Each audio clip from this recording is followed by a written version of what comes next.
Olá, meus irmãos, Deus vos abençoe em nome de nosso Senhor Jesus Cristo. Para mim é um grande privilégio quando chega essa hora. E a nossa conversa sempre é ao redor da mensagem do profeta, apoiada totalmente pelas Escrituras. Haja visto que o profeta disse que nós não podemos ou não devemos tirar nada ou acrescentar nada, apenas repetir aquilo que ele disse. Porque isso estão expressando os pensamentos de Deus e Deus não muda. Aquilo que saiu da boca do profeta é a perfeita palavra de Deus. Nós sabemos que Jesus Cristo faz 3 coisas em sua descida, de acordo com Tessalonicenses. A primeira coisa foi o alarido. Veja, o alarido é a mensagem, veja, chamando a noiva, reunindo ela ao redor da palavra. A segunda parte é a voz de arcanjo. É essa voz que agora soa de dentro da revelação dos mistérios da palavra. Veja, esses misteriosos 7 trovões que estão contidos dentro da mensagem e que somente terão acesso os eleitos, os predestinados, porque Jesus disse: minhas ovelhas ouvirão a minha voz.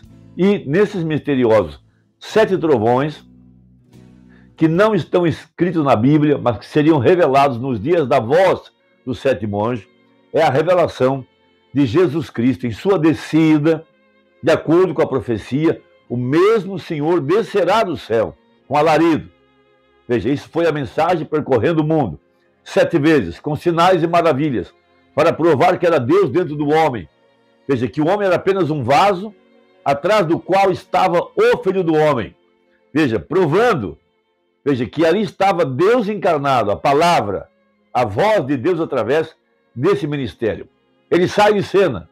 Entramos então na segunda fase, a voz de arcanjo, que são esses misteriosos 7 trovões, convocando a igreja para subir, para sair. Apocalipse 4, uma santa convocação. E dentro dessa mensagem está o poder profético, o poder para dar vida a esse corpo redimido. Veja, e a terceira coisa, veja, logo após a ressurreição da igreja, que está descansando durante essas 7 eras, veja, nós então, depois da ressurreição, seremos transformados e juntos ouviremos uma voz, subir cá. Veja, então se dará o arrebatamento. Então, 3 coisas em sua descida, disse o profeta. E aí é onde nós estamos. E de dentro da mensagem está soando essa voz. Veja, Deus não descerá aqui para falar audivelmente a cada um de nós, não. Veja, ele disse: vai na mão do anjo, toma o livro. Veja, e a voz de arcanjo é a mesma voz que chamou João em Apocalipse 4. É a mesma voz de Apocalipse 10. É a mesma voz que soou quando Jesus expirou no Calvário, com grande brado. Logo as sepulturas foram abertas e os crentes do Velho Testamento apareceram andando pela cidade. Veja, essa é a mesma voz que ressuscitou Lázaro. Veja, em São João capítulo 11. E essa mesma voz, a voz de arcanjo, que é a voz de Deus, que soa através da sua palavra. E tudo isso seria reunido num corpo, de acordo com Efésios 1, verso 10.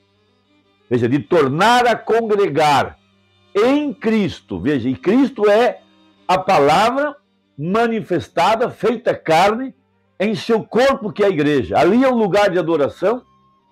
Ali Deus colocou o seu nome, porque a família do céu e na terra chama-se Jesus. É ali que eu vou para adorar.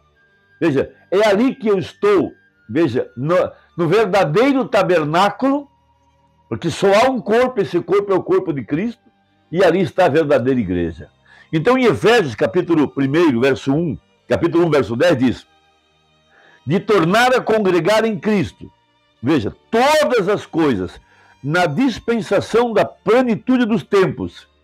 Veja, o anjo desceu do céu, levantou a sua mão e bradou: o tempo acabou. Esta que é a verdade. Veja, então veja, de tornar a congregar em Cristo todas as coisas na dispensação da plenitude dos tempos, tanto as que estão nos céus como as que estão na terra. Por isso, veja que a cabeça desceu em 63, Cristo, para se juntar ao corpo nas bodas do Cordeiro, porque o marido é a cabeça da mulher.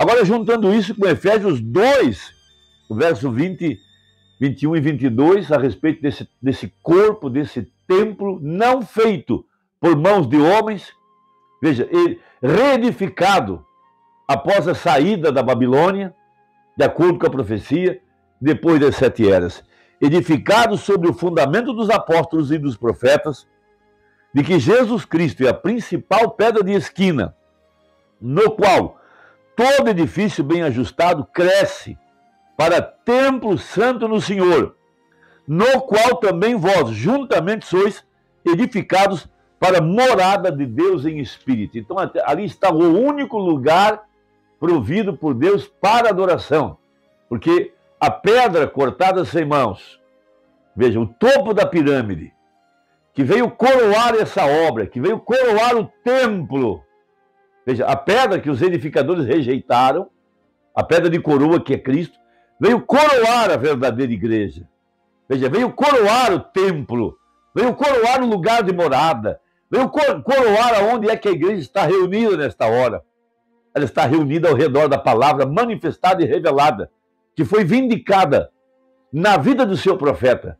E a verdadeira igreja está ao redor dessa mensagem manifestada, vindicada e provada.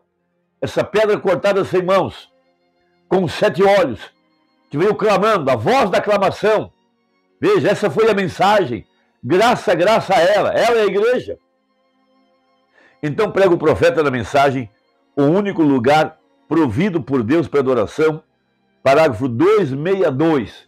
Ele mostra, então, veja que, através dessa mensagem, que Deus começou a levantar o seu corpo através de Lutero, logo veio John Wesley, logo veio Pentecostes e, por fim, veio a perfeição, Cristo, o grão, a pedra angular. Então ele diz assim, os luteranos sob justificação, os pés, elevaram-se assim. O Wesley sob santificação, elevaram-se. Os pentecostais sob os braços, as obras e os feitos e assim por diante, tiveram de ser calvinistas, ou tiveram de ser arminianos, tiveram de ser legalistas. Mas agora chegamos à cabeça. A pedra de coroa. E Zacarias diz, graça, graça. A pedra de coroa bradou. Veja, a pedra angular bradando o quê? Graça, graça.